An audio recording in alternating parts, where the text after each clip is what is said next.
இந்த நாட்டிலே தமிழர் தாயகமெங்கும் அந்த நாளை ஒரு கரிநாளாக பிரகடனப்படுத்தி பல போராட்டங்கள் நடைபெற இருக்கின்றது. அந்த அடிப்படையிலே வடக்கிலே கிளிநொச்சியிலும் கிழக்கிலே மட்டக்களப்பிலுமாக இந்த கரிநாள் அனுஷ்டிப்பு நிகழ்வு இடம்பெற இருக்கின்றது.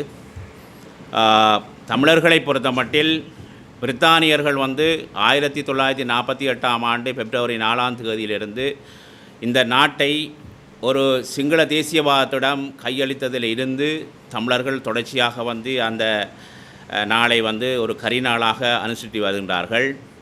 ஏனென்று சொல்லி சொன்னால், இந்த நாட்டிலே பல்லின மக்கள் வாழுகின்ற ஒரு சூழ்நிலையில் இந்த நாட்டினுடைய சிங்கள தேசியவாதத்தினுடைய ஆட்சியாளர்கள் பிரித்தானியர்கள் கையளித்ததில் இருந்து இந்த நாட்டிலே இருக்கின்ற ஏனைய மக்களை அடக்கி ஒடுக்கி அடிமைப்படுத்தி வருகின்ற ஒரு நிலைமையினாலேயே இந்த நாளை சிறுபான்மை மக்கள் எண்ணிக்கையிலே குறைவாக இருக்கின்ற இந்த மக்கள் அதை ஒரு கரிநாளாக அனுசரித்து வருகின்றார்கள். உண்மையிலே இந்த நாடு ஒரு செழிப்பாக ஒரு வளர்ந்து இந்த தெற்காசிய பிராந்தியத்திலே ஒரு முன்னிலையாக திகழ வேண்டிய ஒரு நாடு துரஷ்டவசமாக இந்த ஆட்சியாளர்கள், சிங்கள தேசியவாதத்தினுடைய ஆட்சியாளர்கள் தங்களுடைய நலனுக்காக தங்களுடைய சிங்கள தேசியவாதத்தை முன்னிலைப்படுத்தி கொண்டு செல்லுகின்றமையினால் இந்த நாடு அபிவிருத்தி பாதையிலிருந்து வளர்ச்சி பாதையிலிருந்து மிகவும் பின்தங்கிய நிலையிலே காணப்படுகிறது.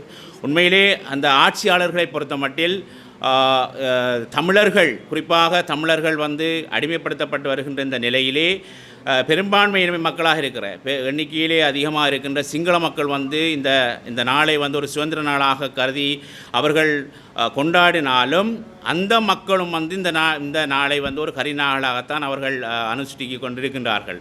ஏனென்று சொன்னால், வளர்ச்சி பாதை என்பது அந்த வளர்ச்சி பாதையை தடுப்பது சிங்கள தேசியவாதம். இந்த நாட்டிலே ஒரு இருக்கின்ற அடிப்படை சட்டம், இதுக்கு அடிப்படையாக இருக்கின்றது இந்த நாட்டினுடைய அரசியலமைப்பு.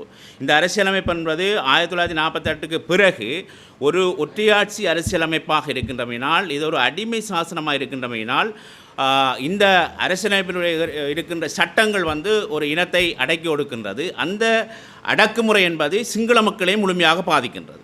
ஆகவே வடக்கு கிழக்கிலே நடைபெறுகின்ற கரிநாள் நிகழ்வுகள் அது சிங்கள மக்களுக்கும் பொருத்தமானதாகத்தான் அமைகின்றது.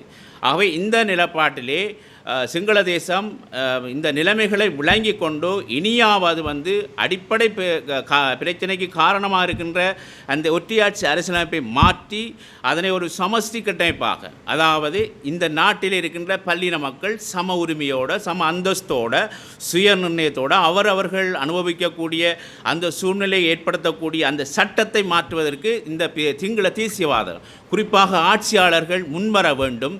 அவ்வாறு முன்வருகின்ற பட்சத்தில் மட்டும்தான் இந்த நாட்டை கட்டியெழுப்பலாம். இங்கே அடிப்படை காரணமாக இருக்கிறது இந்த அடிமை சாசனம்.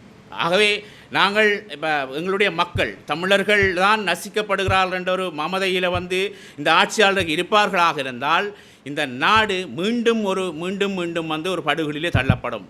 ஆகவே இந்த நிலைமைகளை இந்த ஆட்சியாளர்கள் உணர வேண்டும். இன்றைக்கு 1949 கல்லோயா திட்டம் முதல் இன்றைக்கு 2009க்கு பிறகு இந்த கிபுலோயா திட்டம் வரைக்கும் தமிழ் மக்களுடைய தமிழர் தேசம் குறிவைக்கப்பட்டு இந்த அடிமைப்படுத்தப்பட்டு அந்த தேசம் அழிக்கப்படுகின்றது. அந்த ஒற்றையாட்சி அரசியல் கட்டமைப்பு தான் தமிழர் தேசத்தை அழிக்கின்றது. ஆகவே அந்த கட்டமைப்பை மாற்றுவதற்கு இந்த ஆட்சியாளர்கள் முன்வர வேண்டும். இந்த சர்வதேச நாடுகளும் அழுத்தம் கொடுக்க வேண்டும். அந்த அடிப்படையிலே நாங்கள் சுதந்திரம் இந்த நாட்டுக்கு பிரித்தானியர்கள் இந்த கையளித்ததிலிருந்து, அதாவது பெரும்பான்மையின மக்களிடம் இந்த நாட்டை கையளித்ததிலிருந்து நாங்கள் தொடர்ச்சியாக தமிழர் தாயகத்தை மக்கள் தொடர்ச்சியாக இந்த நாளை ஒரு கரிநாளாக அனுஷ்டித்து வருகின்றார்கள். அந்த அடிப்படையிலே வடக்கிலும் கிழக்கிலும் இந்த கரிநாள் அனுஷ்டிக்கப்படுகின்றது. வடக்கிலே பல வர்த்தக நிலையங்கள், பல பொது அமைப்புகள் தங்களுடைய முழுமையான ஆதரவை வழங்குவதாக அவர்கள் கூறியிருக்கின்றார்கள். அதே போன்று கிழக்கிலும் கிழக்கில் இருக்கின்ற அத்தனை வர்த்தக நிலையங்களும் பொது அமைப்புகளும் எங்களுடைய மக்களும் ஏனைய மாவட்டத்தில் இருக்கிற மக்களும் வந்து இந்த போராட்டத்துக்கு முழுமையாக ஒத்துழைத்து வடக்கிலே யாழ் பல்கலைக்கழக மாணவர்கள் முன்னெடுத்திருக்கின்ற இந்த போராட்டம், அதே போன்று கிழக்கிலே இருக்கின்ற கிழக்கு பல்கலைக்கழக மாணவர்கள், அதே போன்று காணாமலாக்கப்பட்ட ஒரு உறவுகளின் சங்கம் மேற்கொள்கின்ற இந்த போராட்டத்துக்கு அனைவரும் ஒருங்கிணைந்து வலிச்சேர்க்க வேணும் என்பதை நாங்கள் கேட்டுக்கொள்ள விரும்புகின்றோம்.